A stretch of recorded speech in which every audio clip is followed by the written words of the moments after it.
नमस्कार दोस्तों, आज अपन पढ़ेंगे संसद के बारे में। तो देखिए, आज का अपना टॉपिक है संसद। अब संसद में सबसे पहले अपन चर्चा करते हैं कि संसद किसी भी लोकतांत्रिक व्यवस्था में संसद किसे कहते हैं। तो देखिए, अलग अलग देशों में जो लोकतांत्रिक सरकारें होती है अलग अलग अंग होते हैं। किसी देश में संसद कहा जाता है तो किसी देश में पार्लियामेंट कहते हैं, कहीं पर इसे कांग्रेस कहते हैं। तो सबसे पहले अपन देखते हैं संसद अलग अलग देशों में अलग अलग नाम से जानी जाती है, तो किस देश में किस नाम से जानी जाती है। अब यहाँ देखिए, सबसे पहले अपन देखिए लोकतांत्रिक देश में सरकार के जो अंग होते हैं तीन होते हैं। ठीक है, लोकतांत्रिक देश में सरकार के अंग, तो अंग यहां तीन देखेंगे। एक है व्यवस्थापिका, एक कार्यपालिका और एक न्यायपालिका। ये अपन सरकार के तीन अंग देखेंगे। अब इसमें अपन सबसे पहले आज चर्चा करेंगे व्यवस्थापिका की। तो ये जो व्यवस्थापिका है अलग अलग देशों में अलग अलग नाम से जानी जाती है। तो सबसे पहले अपन भारत की चर्चा कर लेते हैं। तो भारत में इसे कहते हैं संसद कहते हैं। भारत में क्या कहते हैं? संसद कहते हैं। फिर अमेरिका में क्या कहते हैं? तो अमेरिका में व्यवस्थापिका को कांग्रेस कहा जाता है। अपने भारत में कांग्रेस एक राजनीतिक पार्टी है, जबकि अमेरिका में व्यवस्थापिका को क्या कहा गया है? कांग्रेस कहा गया है। इसके बाद में स्पेन में कोर्टेस कहा गया है। देखो यही समझ आ रहा है, पेन, और अपन पेन कहां डालते हैं? कोर्ट में। तो उससे याद रखो, स्पेन में क्या कहा गया है? कोर्टेस कहा गया है। इसके बाद देखिए जापान में क्या कहा गया है? डाइट कहते हैं। ऐसे सोच लो, जापान के लोग अच्छी डाइट लेते हैं इसलिए स्वस्थ रहते हैं वो लोग। तो जापान में क्या कहते हैं? डाइट कहा जाता है। जापान में क्या कह रहे हैं? डाइट कह रहे हैं। अफगानिस्तान में यही है, सुर्रा कहते हैं। अब अफगानिस्तान में क्या कहते हैं? सुर्रा कहते हैं। ऐसे सोच लो कि अफगानिस्तान में सुअर बहुत पाए जाते हैं, इसलिए अफगानिस्तान में क्या कहते हैं? सुर्रा कहते हैं।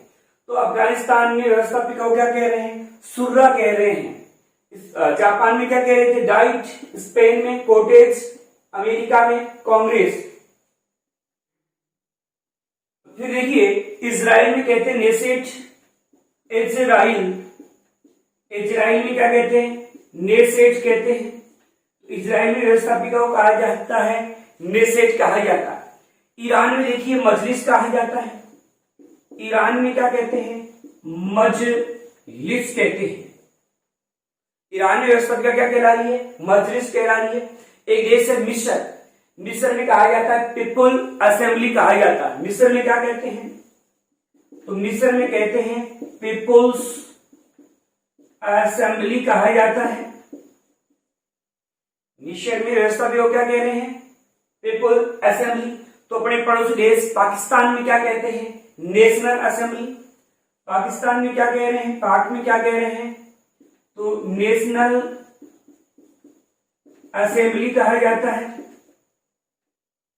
ठीक है, अपन देखा पाकिस्तान में क्या कह रहे हैं अपन? National assembly. एक देश है जर्मनी, बुंडेस्टैग कहा जाता है जर्मनी में। जर्मनी में क्या कहते हैं? बुंडेस्टैग। ऐसे सोच लो कि जन्म से ही बुड्ढे क्या होते हैं? स्ट्रांग होते हैं। जन्म से ही बुड्ढे क्या होते हैं? स्ट्रांग होते हैं। इसलिए जर्मनी में क्या कहा गया है? बुंडेस्टैग कहा गया है। बांग्लादेश है, पड़ोसी देश है, वहां जातीय पंचायत कहा जाता है। बांग्लादेश में क्या कहते हैं? बांग्लादेश में जातीय पंचायत कहा जाता है। जातीय पंचायत कहते हैं। बांग्लादेश में व्यवस्थापिका क्या कहा गया है? जातीय पंचायत कहा गया है। इसके बाद देखिए, अपन ब्रिटेन की चर्चा करते हैं। ब्रिटेन और ऑस्ट्रेलिया की चर्चा करते हैं। दोनों में पार्लियामेंट कहा जाता है। ब्रिटेन में और ऑस्ट्रेलिया, इन दोनों में ही क्या कहते हैं? तो दोनों में ही कहा जाता है पार्लियामेंट कहा जाता है। ब्रिटेन में भी पार्लियामेंट कह रहे हैं और ऑस्ट्रेलिया में भी अपन क्या कह रहे हैं, पार्लियामेंट कह रहे हैं। तो दोनों जगह किस नाम से जाना जाता है, पार्लियामेंट के नाम से व्यवस्थापिका को, मतलब अपनी जो संसद है उसको जाना जाता है। अब एक भूटान देश है, वहां कहते हैं तोसुगाडू, कहा जाता है भूटान में तोसुगाडू। तो भूटान में देखिए तोसुगाडू कहा जाता है भूटान में। अपना एक पड़ोसी देश है जिसका नाम है चीन है। चीन में नेशनल पीपुल कांग्रेस कहते हैं। चीन में क्या कहते हैं, नेशनल पीपुल्स कांग्रेस कहा जाता है चीन में। एक नाम सुना होगा, रूस देश है जिसमें ड्यूमा कहा जाता है। रूस में व्यवस्थापिका क्या कहते हैं, ड्यूमा कहते हैं। तो रूस में व्यवस्थापिका क्या कहा गया है, ड्यूमा कहा गया है। एक अपना पड़ोसी देश है नेपाल है। नेपाल में क्या कहा जाता है, तो राष्ट्रीय पंचायत कहते हैं नेपाल में। नेपाल में क्या कहते हैं, नेपाल में कहा जाता है राष्ट्रीय पंचायत के नाम से जाना जाता है। तो राष्ट्रीय पंचायत अपन कहाँ कह रहे हैं, नेपाल में अपन राष्ट्रीय पंचायत कह रहे हैं। यहाँ आपने देखा अलग अलग देश में अलग अलग नाम देखे हैं, तो चलो याद करने की कोशिश करते हैं। तो यहाँ पर देखा कि कोई भी लोकतांत्रिक देश हो उसमें सरकार के 3 अंग होते हैं, व्यवस्थापिका, कार्यपालिका और न्यायपालिका। इसमें अपन ने सबसे पहले जो चर्चा की है वो की है व्यवस्थापिका की। अब देखो सबसे पहले अपन ने भारत के बारे में देखा कि भारत में क्या कहते हैं, संसद। आज का अपना टॉपिक है वो भी संसद ही है। तो यहाँ क्या कहा गया है, संसद कहा गया है। अमेरिका में कांग्रेस, भारत में एक राजनीतिक पार्टी कांग्रेस है, जबकि अमेरिका में जो संसद या व्यवस्थापिका है उसे अपन क्या कह रहे हैं, कांग्रेस कह रहे हैं। स्पेन सबसे याद रखना कि पेन कोट में लगाते हैं, इसलिए स्पेन में कोर्टेस कहा गया है। जापान के लोग अच्छी डाइट लेते हैं, इसलिए जापान में क्या कहा गया है, डाइट कहा गया है। अफगानिस्तान में सुअर बहुत पाए जाते हैं, इसलिए अफगानिस्तान में क्या कहा जाता है, सुअर। एक है इजराइल में है नेसेट। ऐसे सोच लो इजराइल से नेट की एग्जाम देते हैं, इसलिए इजराइल की व्यवस्थापिका को क्या कहा गया है, नेसेट कहा गया। ईरान में कहा गया मजलिस। ईरान में क्या कहते हैं, मजलिस कहते हैं। मिस्र में कहते हैं पीपुल असेंबली कहते हैं। मिस्र में क्या कहा गया है, पीपुल असेंबली। जबकि अपने पड़ोसी देश पाकिस्तान में नेशनल असेंबली कहा गया है। जर्मनी, जन्म से बुढ़े क्या होते हैं, स्ट्रॉन्ग। तो जर्मनी में कहते हैं बुढ़े स्ट्रॉन्ग। ऐसा नहीं लग रहा कि जन्म से जैसे बुढ़े स्ट्रॉन्ग होते हो, मजबूत होते हो। एक है बांग्लादेश है। बांग्लादेश में कई प्रकार की जाति पाई जाती है, उसे याद रखो, जातीय पंचायती जाति है। तो बांग्लादेश में क्या कहा गया है, जातीय पंचायत कहा गया है। बांग्लादेश के में बहुत सी जाति है, ऐसे याद रखो, बांग्लादेश में बहुत सी जाति है, तो जातीय पंचायत है। ब्रिटेन और राष्ट्रीय पार्लियामेंट, वैसे संसद को अंग्रेजी में कहते हैं पार्लियामेंट। तो वही वहाँ ब्रिटेन में अंग्रेज वगैरह रहते हैं, अंग्रेज संसद को क्या कहते हैं, पार्लियामेंट कहते हैं। इसके बाद आइए भूटान, तोसुगाडू कहते हैं। भूटान में क्या कहते हैं, तोसुगाडू कहते हैं। और चीन में कहते हैं नेशनल पीपुल कांग्रेस कहा जाता है। फिर है रूस है ड्यूमा। रूस के तो दुख दिया ना, तो रूस गया तो ड्यूमा, तो रूस में है ड्यूमा है। भारत में अपन देख चुके हैं। फिर एक अपने नेपाल का देखा। नेपाल एक छोटा सा राष्ट्र है, सोच लो नेपाल एक छोटा सा राष्ट्र है, इसलिए वहां क्या कहा गया है, राष्ट्रीय पंचायत कहा गया है। तो इस प्रकार अलग अलग देशों में जो व्यवस्थापिका है उसको अलग अलग नामों से संबोधित किया गया है। अब देखो एक प्रश्न आता है कि संसद की जननी कौन है। तो जो संसद की जननी है वो ब्रिटेन है, ठीक है। तो ब्रिटेन को संसद की जननी कहते हैं। ब्रिटेन को संसद की क्या कहते हैं, जननी कहते हैं। बहुत अच्छा क्वेश्चन है। तो ब्रिटेन को क्या कहा जाता है, संसद की जननी कहा जाता है। ब्रिटेन का एक आदमी था जिसका नाम है डी लोंग। क्या नाम था, डी लोंग। इस डी लोंग ने कहा है कि ब्रिटेन की संसद सब कुछ कर सकती है, महिला को पुरुष और पुरुष को महिला नहीं बना सकती। क्या कहा है इसने कहा है कि ब्रिटेन की संसद सब कुछ कर सकती है, सब कुछ कर सकती है, केवल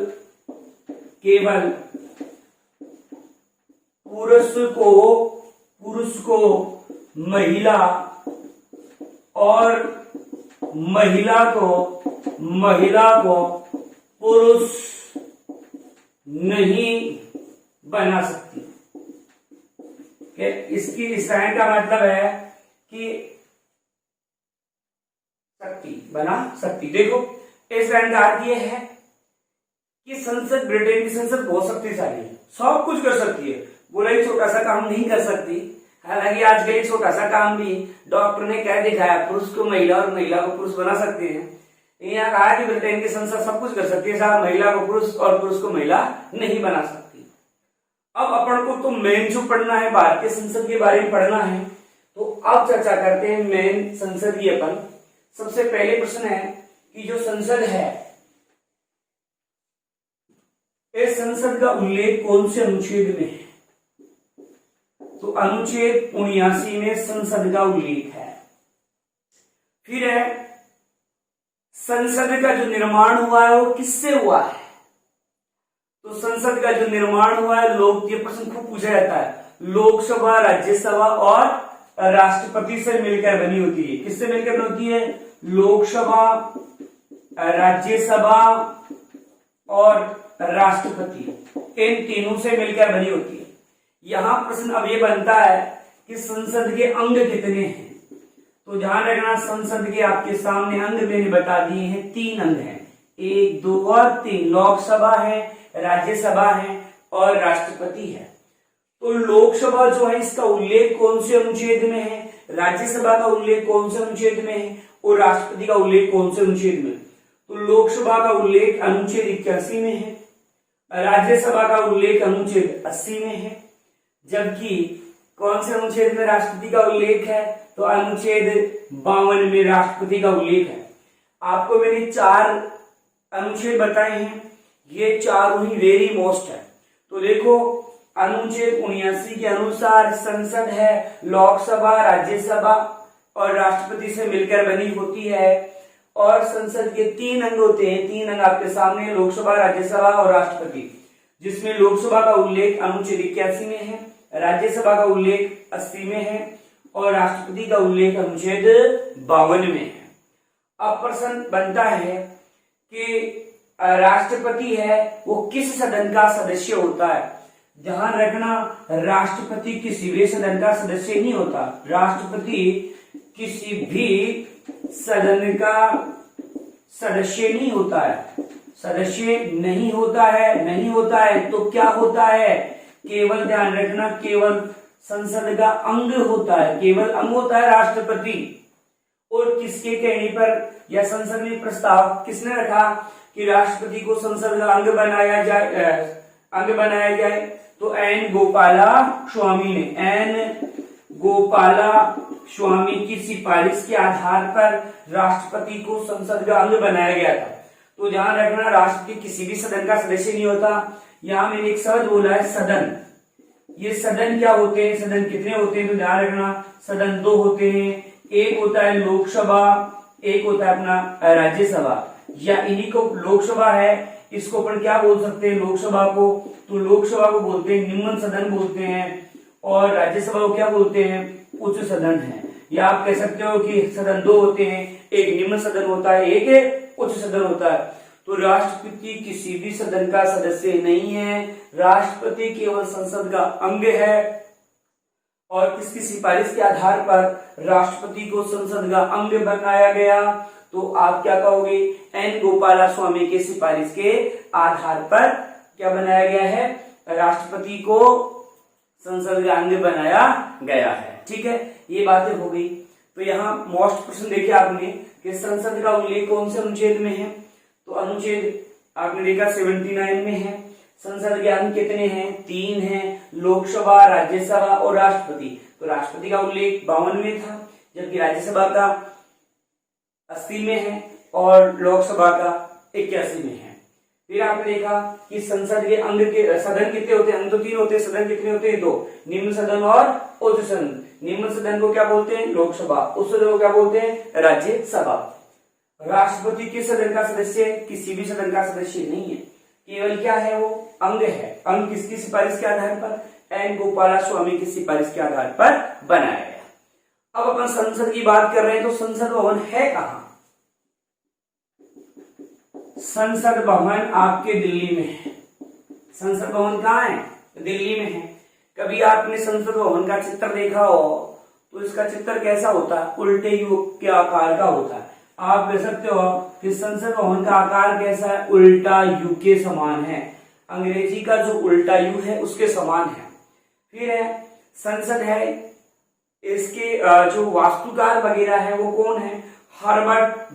हर्बर्ट बेकर और एडविन लुटविग है।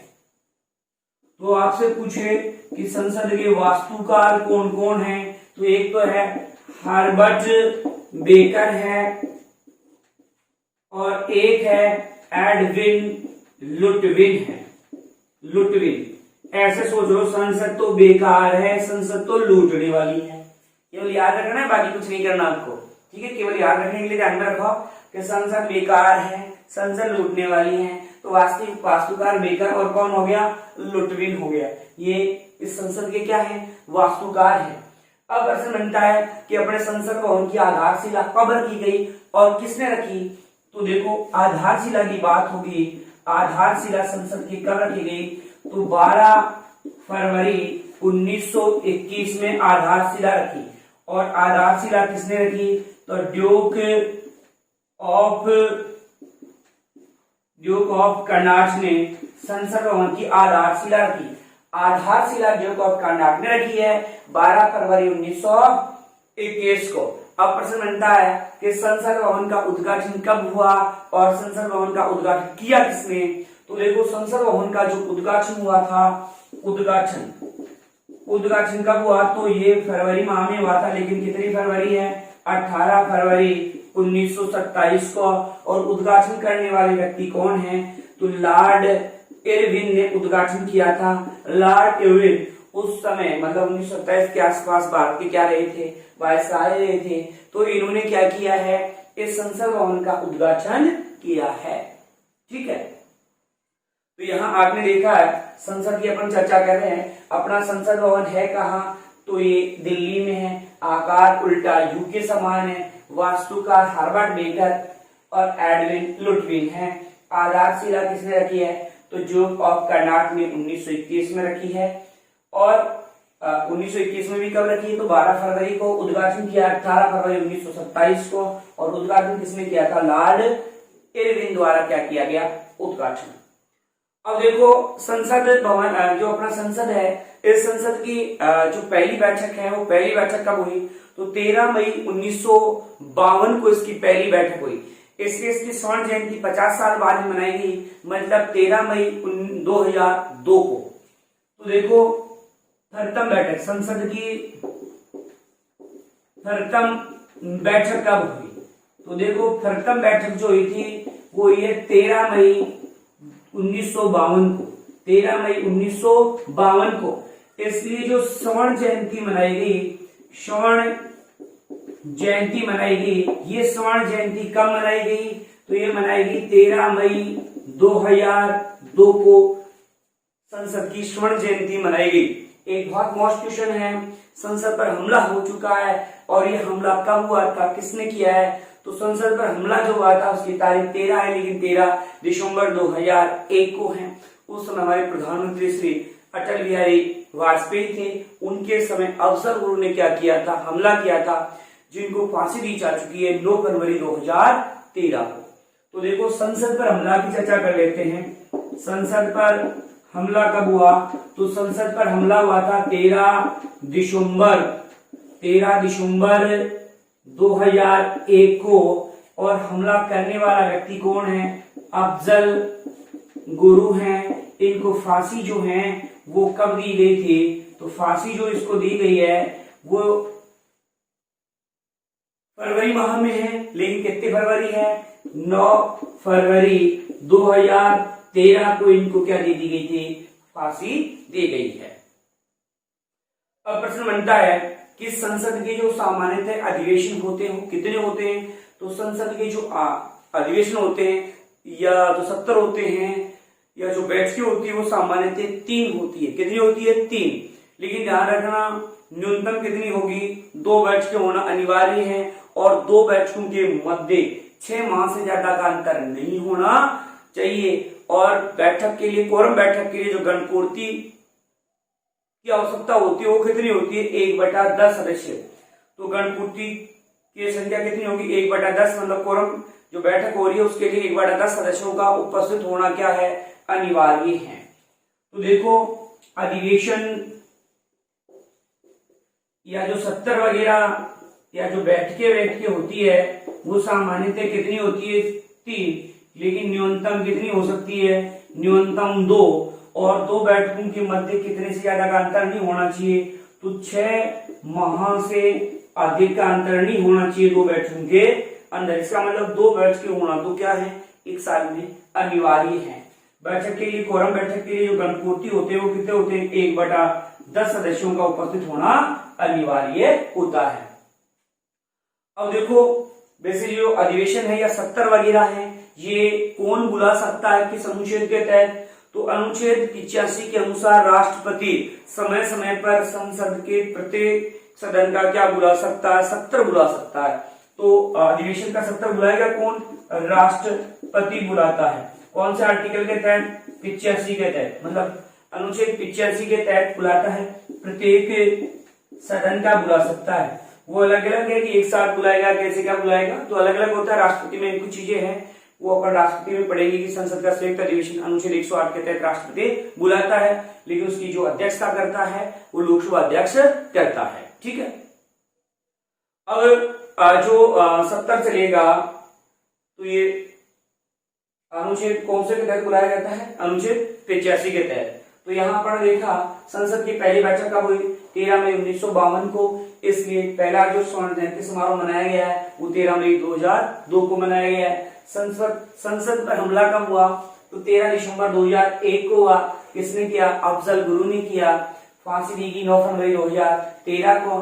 सामान्य सत्र कितने बुलाई जाते हैं? 3। न्यूनतम कितने बुलाओगे? 2 तो बुलाने पड़ेंगे आपको, और 6 माह से ज्यादा का अंतर 2 अधिवेशन में नहीं होना चाहिए। कोरम के लिए जो गणपूर्ति की आवश्यकता होती है वो 1/10 राष्ट्रपति बुला सकता है अनुच्छेद 85 के अनुसार।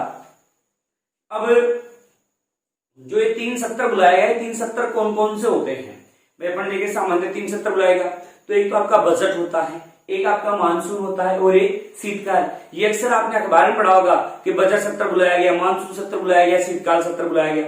तो बजट सत्र आपके फरवरी माह से लेकर जो मई का महीना है उसमें बुलाया जाता है, और ये सबसे लंबा होता है क्योंकि आप देखिए फरवरी, मार्च, अप्रैल, मई, ये 4 महीने का टाइम हो रहा है, तो सबसे लंबा सत्र होता है।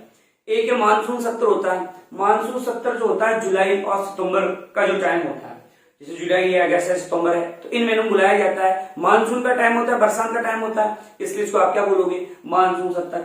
एक होता है शीतकाल सत्र, और शीतकाल में सर्दियों में बुलाया जाता है नवंबर दिसंबर में, तो ये सबसे छोटा सत्र होता है। इस प्रकार सत्र आपने देखे कितने बुलाएंगे? 3 बुलाएंगे। एक का नाम मैंने बताया आपको बजट सत्र, ठीक है, बजट सत्र है। एक मैंने बताया बजट था, बजट के अलावा मानसून, बरसात वाला मानसून सत्र हो गया। एक सर्दियों वाला है तो शीतकालीन सत्र हो गया, शीतकालीन सत्र। इस प्रकार ये आप 3 सत्र बुला रहे हो। अब ये जो बजट वाला है वो फरवरी से मई माह के मध्य बुलाया जाता है और सबसे लंबा सत्र चलता है, सबसे लंबा सत्र होता है ये। अब एक मैंने बताया मानसून सत्र, बताया आपको मानसून जो सत्र होता है वो आपके जुलाई, अगस्त, सितंबर के जो महीने होते हैं, मतलब जुलाई से सितंबर माह के मध्य, जुलाई से सितंबर माह के मध्य बुलाया जाता है। शीतकाल जो है मैंने बताया नवंबर से दिसंबर के महीने में बुलाया जाता है अक्सर। तो ये सबसे छोटा सत्र जो होता है शीतकालीन सत्र। इस प्रकार जो है ये सत्र के ऊपर ने चर्चा की है। तो यहाँ सत्र सामान्य 3 बुलाए जाते हैं। बजट सत्र जो फरवरी से मई तक चलता है, सबसे लंबा होता है। मानसून सत्र जुलाई से सितंबर होता है, और एक शीतकालीन देखा जो नवंबर दिसंबर में होता है, सबसे छोटा सत्र होता है। अब आपने कई बार अखबार में एक प्रश्न सुना होगा, प्रश्नकाल। ये प्रश्नकाल क्या होता है? तो देखिए हेडिंग है यहाँ प्रश्नकाल। देखिए प्रश्नकाल क्या होता है? सामान्यतः संसद की कार्रवाई का जो 1 घंटा होता है, प्रारंभिक 1 घंटा, उसे अपन क्या कहते हैं? प्रश्नकाल कहते हैं। और सामान्यतः इसका टाइम होता है 11 से 12 बजे के मध्य होता है। और प्रश्नकाल का समय विश्व में सबसे पहले कौन से देश की देन है? तो सबसे पहले जो है इंग्लैंड की या ब्रिटेन, जो भी आप बोलो, तो इंग्लैंड की देन है सबसे पहले प्रश्नकाल। इंग्लैंड में सबसे पहले प्रश्नकाल कब आया? तो यह आया 1721 में। तो ये भारत में पहली बार प्रश्नकाल कब प्रारंभ हुआ? तो 1892 का जो भारत सरकार अधिनियम है इसमें प्रश्नकाल प्रारंभ हुआ। अब प्रश्नकाल का जो है इसमें नाम ही प्रश्नकाल, इसमें विभिन्न प्रकार के जो प्रश्न पूछे जाते हैं। अब प्रश्न कौन कौन से पूछे जाते हैं? तो तारांकित प्रश्न होता है, अतारांकित प्रश्न होता है, अलग सूचना प्रश्न होता है। तो देखो इनके बारे में भी पढ़ेंगे। तो सबसे पहले प्रश्नकाल, तो किस देश की देन है? तो सबसे पहले तो आप यह है कि इंग्लैंड की देन है। इंग्लैंड में इसको कब अपनाया गया? तो 1721 में। तो भारत में प्रश्नकाल का समय कब हुआ? तो 1892 है भारत सरकार अधिनियम, उसके तहत प्रश्नकाल प्रारंभ हुआ। तो संसद की जो कार्रवाई होती है, संसद की कार्यवाही का प्रथम 1 घंटा है, ये 1 घंटा ही क्या कहलाता है? प्रश्नकाल का समय कहलाता है, जो सामान्यतः 11 से 12 बजे के मध्य होता है। अब देखो ये जो प्रश्नकाल है इसमें कितने प्रकार के प्रश्न पूछे जाते हैं, कितने प्रकार के प्रश्न हैं? तो यहाँ प्रश्नों की जो प्रकार हैं, प्रश्नों के प्रकार वो होते हैं 3 प्रकार। कितने प्रकार हैं? 3। अब 3 में मैंने एक बोला था तारांकित प्रश्न होता है, एक होता है अतारांकित प्रश्न होता है, और एक जो होता है अलग सूचना प्रश्न होता है। तो ये 3 प्रकार के प्रश्न हो गए। अब देखो तारांकित प्रश्न क्या होते हैं? वो प्रश्न जिनके उत्तर मौखिक रूप से दिए जाते हैं। कैसे दिए जाते हैं? मौखिक रूप से।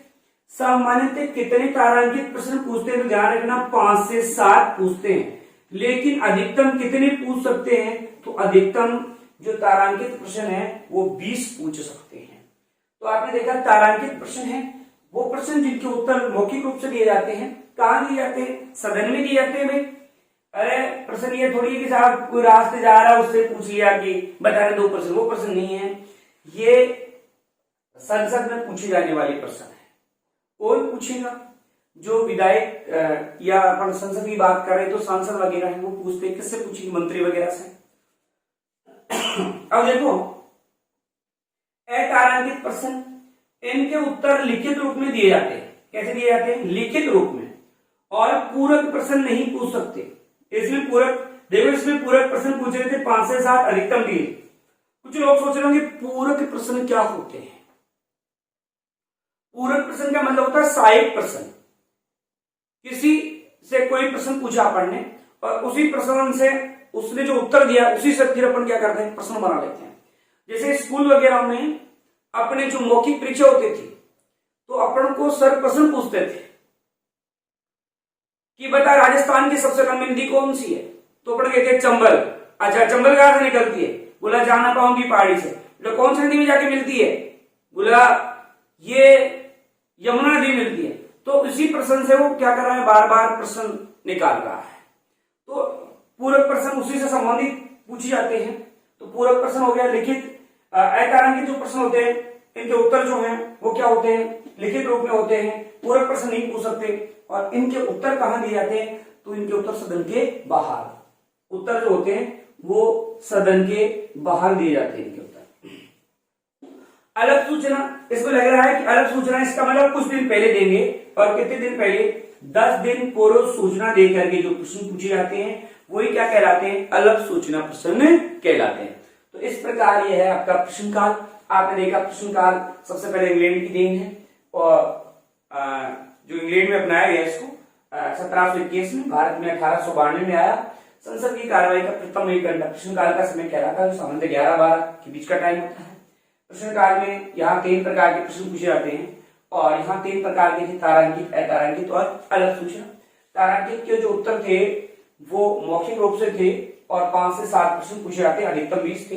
अतारांकित में लिखित होते हैं, पूरे प्रश्न नहीं पूछे जाके सदन के बाद उत्तर दिया जाता है। अलग सूचना में 10 दिन पूर्व सूचना देकर के पूछे जाते हैं। तो ये तो आपके प्रश्नकाल की बात होगी। अब एक नाम सुना होगा कभी शून्य काल के बारे में सुना होगा। तो देखो शून्यकाल किस देश की देन है? शून्यकाल जो प्रश्न होता है वो भारत की देन है। सबसे पहले शून्यकाल जो अपनाया गया भारत में अपनाया गया, और भारत में पहली बार जो शून्यकाल का समय प्रारंभ हुआ। देखो एक तो शून्यकाल क्या है, तो प्रश्नकाल के तुरंत बाद का समय क्या है? शून्यकाल है। किस देश की देन है? भारत की देन है। भारत में कब शून्यकाल प्रारंभ हुआ? तो भारत चीन युद्ध के समय। अब भारत चीन जो युद्ध हुआ था वो कब हुआ था? 1962 में हुआ था, तो 1962 में प्रारंभ हुआ। इन जो शून्यकाल वाले प्रश्न हैं, इन प्रश्नों के सभी प्रश्नों के उत्तर देना अनिवार्य नहीं है। जरूरी नहीं है कि मंत्री जो है सभी प्रश्नों के उत्तर दे। शून्यकाल में कैसे प्रश्न पूछे जाते हैं? समसामयिक घटनाओं से संबंधित प्रश्न पूछे जाते हैं। तो देखिए यह हेडिंग है शून्यकाल। कौन से काल की चर्चा कर रहे हैं? शून्यकाल की चर्चा कर रहे हैं। तो देखिए शून्यकाल किस देश की देन है? तो भारत की देन है। भारत की देन है, तो भारत में कब प्रारंभ हुआ? भारत चीन युद्ध के समय। भारत चीन युद्ध के समय। भारत चीन युद्ध कब हुआ? 1962 में। इस जो प्रश्नकाल है वो कौन सा समय होता है? शून्यकाल कौन सा समय होता है? तो प्रश्नकाल के तुरंत बाद का समय। प्रश्नकाल के तुरंत बाद का जो समय होगा वही क्या होगा? शून्यकाल। कैसे प्रश्न पूछे जाएंगे? समसामयिक घटनाओं से संबंधित प्रश्न पूछे जाते हैं। किससे पूछे जाते हैं? समसामयिक जो घटनाएं हैं उनसे संबंधित। किससे पूछेंगे? वही मंत्री से। लेकिन सभी प्रश्नों का उत्तर देना, सभी प्रश्नों का उत्तर देना अनिवार्य नहीं। उत्तर देना अनिवार्य नहीं है, जरूरी नहीं है मंत्री आपके सभी प्रश्नों के उत्तर दे। तो सभी प्रश्नों के उत्तर देना क्या नहीं है? अनिवार्य नहीं है। तो यह है शून्यकाल। तो प्रश्नकाल के तुरंत बाद का समय होता है शून्यकाल, जो 12 से 1 बजे का होगा। और कितना होगा? 12 से 1। और समसामयिक घटनाओं से संबंधित प्रश्न पूछे जाते हैं। मंत्री जरूरी नहीं है सभी प्रश्नों के उत्तर दे, अनिवार्य नहीं है ऐसा। और किस देश ने प्रारंभ किया? भारत ने। कब? भारत चीन युद्ध के समय। भारत चीन युद्ध कब हुआ? तो 1962 में। अब देखो एक है आपके आधे घंटे की परिचर्चा भी होता है। ये क्या होता है? आधे घंटे की परिचर्चा। तो देखिए आधा घंटा की परिचर्चा ये क्या होता है? कई बार सुना होगा आधे घंटे की परिचर्चा में ये हुआ वो हुआ। तो आधा घंटा की परिचर्चा क्या होती है? जिन प्रश्नों का उत्तर सदन में दे दिया गया है, उन्हीं प्रश्नों का जो उत्तर दे दिया गया है उनसे ही, उत्तरों से ही कोई मामला प्रकट हो, तो उन प्रश्नों पर जो चर्चा की जाती है वो कहलाती है आधा घंटे की परिचर्चा। लोकसभा में इसके लिए सप्ताह में 3 दिन निर्धारित है। सोमवार, फिर एक छोड़ करके बुधवार, फिर एक छोड़ करके शुक्रवार। मतलब आधे घंटे की परिचर्चा में क्या होगा? जिन प्रश्नों का उत्तर दे दिया गया है, इन्हीं से अगर कोई प्रश्न बनता है, प्रश्न निकलता है, तो वो आधे घंटे की परिचर्चा में होगा। और इसमें लोकसभा में तो निश्चित कर रखा है, लोकसभा में तो सप्ताह में 3 दिन, जिसमें सोमवार, फिर मंगलवार को नहीं होगा। सोमवार को हो गया तो फिर मंगलवार को नहीं होगा, फिर कौन से बार को होगा? एक दिन छोड़ के, मतलब बुधवार को। अब फिर एक दिन छोड़ के मतलब शुक्रवार को। तो ये 3 दिन पूछे जाते हैं लोकसभा में। अब राज्यसभा में क्या होता है? राज्यसभा में जो सभापति है उन्होंने इसका टाइम जो निर्धारित कर रखा है वो है 5 से 5:30। राज्यसभा में जो टाइम है इसके लिए वो कितना है? 5 से लेकर के 5:30 बजे का जो टाइम है उसमें आप प्रश्न आधा घंटे की परिचर्चा संबंधित चर्चा कर सकते हैं। तो आधे घंटे की क्या हो गई? परिचर्चा हो गई। तो आधे घंटे की परिचर्चा का मतलब वो प्रश्न जिनके उत्तर सदन में दे दिए गए उनसे अगर कोई प्रश्न प्रकट हुआ है तो वो आधे घंटे की परिचर्चा में चर्चा किया जाएगा।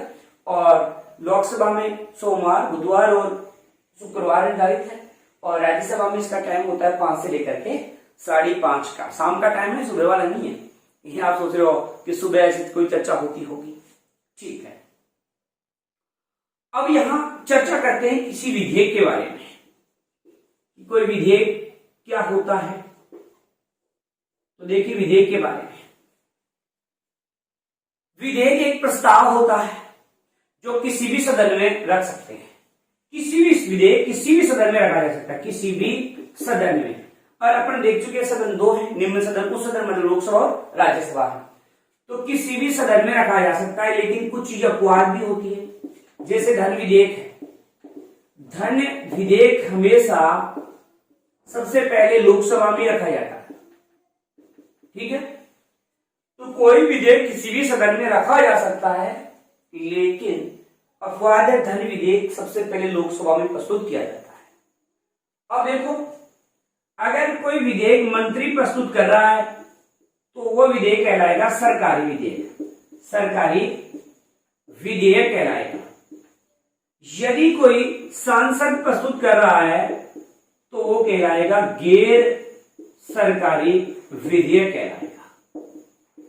यदि कोई मंत्री प्रस्तुत कर रहा है तो वो विधेयक सरकारी होता है, यदि कोई सांसद प्रस्तुत कर रहा है तो वो क्या होता है, गैर सरकारी होता है। एक प्रश्न ऐसा भी होता है कि गैर सरकारी कार्य के लिए कौन सा दिन निर्धारित होता है, तो ध्यान रखना इसके लिए शुक्रवार का दिन निर्धारित होता है। विधेयक किसी भी सदन में प्रस्तुत किया जा सकता है, अगर मंत्री कर रहा है तो सरकारी और सांसद कर रहा है तो गैर सरकारी। यदि मंत्री ने प्रस्तुत किया है और वो संसद में पारित नहीं हुआ तो प्रधानमंत्री सहित पूरे मंत्रिमंडल को त्याग पत्र देना पड़ता है। तो यहां देखो, कोई विधेयक किसी भी सदन में प्रस्तुत किया जा सकता है। मानो कोई विधेयक है, राज्यसभा में पारित हुआ, उसके बाद में उसको कहां भेजा जाएगा, लोकसभा में, और लोकसभा में पारित होने के पश्चात राष्ट्रपति के पास भेजा जाता है। अगर राष्ट्रपति उस पर हस्ताक्षर कर देता है, हस्ताक्षर, तो ये विधेयक ही क्या बन जाता है, कानून। यदि राज्यसभा पास करती है और लोकसभा के पास भेजती है, तो अगर राज्यसभा ने पास कर दिया, राज्यसभा पास नहीं करती तो विधेयक वही समाप्त हो जाता है। यदि दोनों पास करके राष्ट्रपति के पास, हालांकि राष्ट्रपति को भी कई अधिकार है, राष्ट्रपति चाहे तो उस पर हस्ताक्षर कर सकता है। अगर हस्ताक्षर करे तो कानून बनेगा। हो सकता है राष्ट्रपति उस विधेयक को वापस लौटा दे। जब वापस लौटाएगा तो संसद जो का त्यों भी वापस दे सकती है और संशोधन सहित भी दे सकती है। अब अगर संसद ने वापस राष्ट्रपति के पास भेज दिया है तो राष्ट्रपति को उस पर हस्ताक्षर करने ही पड़ेंगे, फिर राष्ट्रपति के पास कोई चारा नहीं है। हालांकि इसके बारे में और ज्यादा अपन चर्चा करेंगे जब राष्ट्रपति पढ़ेंगे, वहां देखेंगे कि राष्ट्रपति चाहे तो विधेयक को अपने पास रख सकता है, क्योंकि ऐसा अपने संविधान में लिखा हुआ नहीं है कि राष्ट्रपति कितने समय में हस्ताक्षर करेगा। तो कई अधिकार होंगे, हस्ताक्षर कर सकता है, वापस लौटा सकता है, वापस आ गया तो क्या करेगा, साइन करने ही पड़ेंगे, उन्हें हस्ताक्षर करने ही पड़ेंगे, या अपने पास रख सकता, उसे पॉकेट वीटो वगैरह कहा जाता है। ये चीजें अपन राष्ट्रपति में पढ़ेंगे। तो यहाँ मैंने बेसिक बातें की केवल। यदि कोई विधेयक राज्यसभा में पास हुआ, लोकसभा में गया, लोकसभा में उल्टा भी हो सकता है कि कोई विधेयक लोकसभा में पास हुआ फिर राज्यसभा के पास गया, फिर जाना तो राष्ट्रपति के पास ही है। अगर इसने पास कर दिया तो साहब कानून बन जाएगा। या मानो कोई विधेयक था जो राज्यसभा में पास हुआ और लोकसभा के पास गया, अब लोकसभा विचार कर रही थी, तभी लोकसभा क्या हो गई, भंग। ध्यान रखना, हमेशा भंग लोकसभा ही होगी, क्योंकि राज्यसभा तो क्या है, स्थायी सदन होता है, इसलिए राज्यसभा कभी भंग नहीं होता। भंग केवल कौन होगी, लोकसभा। यदि राज्यसभा ने कोई विधेयक था, कोई विधेयक है, राज्यसभा ने कोई विधेयक पास किया और लोकसभा के पास भेजा, लोकसभा यदि भंग होगी तो विधेयक पर प्रभाव क्या पड़ेगा, तो ध्यान रखना कोई प्रभाव नहीं पड़ेगा, कोई प्रभाव नहीं। यदि ऐसा होता, यदि कोई विधेयक लोकसभा पारित करती और किसके पास भेजती, राज्यसभा के पास, और राज्यसभा क्या कर रही है, विचार, अब भंग कौन हो गई, तो भंग तो भाई लोकसभा को होना है, क्योंकि राज्यसभा तो स्थायी सदन है, कभी भंग नहीं होगा। लोकसभा भंग हो गई है तो उस विधेयक पर क्या प्रभाव पड़ेगा, तो ध्यान रखना, अगर विधेयक को बनाने वाला ही नहीं है तो विधेयक भी नहीं रहेगा, मतलब विधेयक भी भंग हो जाएगा, समाप्त हो जाएगा। ठीक है, ऐसे याद रखो कि बना करके बेचने वाला ही नहीं है तो उस विधेयक का औचित्य क्या हो जाएगा, समाप्त हो जाएगा। ऐसा होता है। ठीक है, तो ये किसी विधेयक के बारे में अपन ने चर्चा की है। अब देखो कुछ बातें और हैं।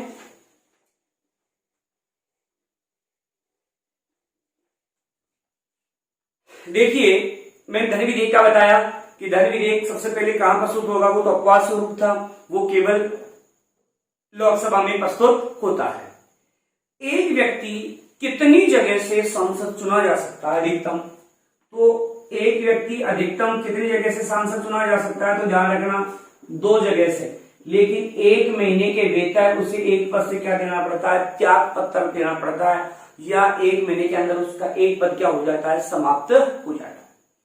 कई बार सुना होगा कि संसद में नियोग्यता मतलब जो अयोग्यता होती है, संसद में निर्योग्यता या मतलब जो अयोग्यता है उसका निर्धारण संसद में कौन करता है, तो ध्यान रखना इसका निर्धारण राष्ट्रपति करता है। और किसकी सलाह से, तो निर्वाचन आयोग की सलाह से। लेकिन ध्यान रखना यदि दल बदल का मामला है तो दल बदल के संबंध में अयोग्यता का निर्णय कौन लेगा, तो ध्यान रखना लोकसभा में लोकसभा अध्यक्ष जिसको अपन स्पीकर बोलते हैं ये लेगा, जबकि राज्यसभा में दल बदल के संबंध में निर्णय कौन लेगा, तो राज्यसभा का जो सभापति होता है वो। यदि संसद में किसी की अयोग्यता का निर्धारण करना है तो राष्ट्रपति करेगा, निर्वाचन आयोग। लेकिन अगर दल बदल वाला मामला है तो लोकसभा में लोकसभा का अध्यक्ष, जबकि राज्यसभा में राज्यसभा का सभापति निर्णय करता है। ठीक है, इसके बाद देखिए अपने जो संसद होती है उसकी भाषा कौन सी है, उसकी 2 भाषा हिंदी और अंग्रेजी है।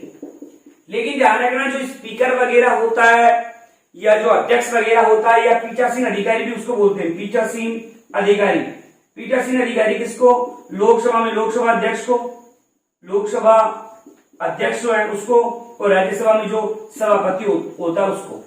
तो वो अपनी क्षेत्रीय अपनी जो मातृभाषा है उसमें बोल सकते हैं, मातृभाषा में बोलने का अधिकार इनको दिया गया है। वैसे जो भाषा सुनी गई है संसद की वो हिंदी और अंग्रेजी दोनों में है। इसके बाद देखिए एक होता है अनुच्छेद 88। अनुच्छेद 88 में क्या है कि कोई मंत्री हो और भारत का महान्यायवादी ये संसद के किसी भी सदन की कार्यवाही में भाग ले सकते हैं और बोल भी सकते हैं। क्या मंत्री और जो महान्यायवादी है भारत का एंटर्नी जनरल जो होता है वो संसद की कार्यवाही में भाग ले सकते हैं और बोल भी सकते हैं। लेकिन देखो महान्यायवादी अनुच्छेद 88 के अनुसार वोट नहीं डाल सकता। कहा, संसद में मंत्री डाल सकता है लेकिन उस सदन में डालेगा जिस सदन का वो सदस्य है। अगर लोकसभा का सदस्य है तो लोकसभा में मतदान कर सकता है, यदि वो राज्यसभा का सदस्य है तो राज्यसभा में कर सकता है। अनुच्छेद 88 के अनुसार प्रत्येक मंत्री और भारत का न्यायवादी किसी भी सदन में की कार्यवाही में भाग ले सकता है। सदन कौन से, लोकसभा राज्यसभा, किसी की कार्यवाही में भाग ले सकता है। महान्यायवादी किसी भी सदन में वोट नहीं डाल सकता, जबकि जो मंत्री होता है वो डाल सकता है। ठीक है, किस सदन में, जिस सदन का वो सदस्य होता है। तो यहां अपन ने संसद की बेसिक बातें पढ़ी है। कुछ बातें आपको लग रहा होगा छूट गई, वो छूटी वूटी कुछ नहीं है। कुछ बातें जब मैं आपको आगे राज्यसभा लोकसभा पढ़ाऊंगा उसमें बताया जाएगा। कुछ बातें आपके राष्ट्रपति पढ़ते हैं उसमें आती हैं। तो उम्मीद करता हूं यहां तक आपको संसद समझ में आई होगी। धन्यवाद।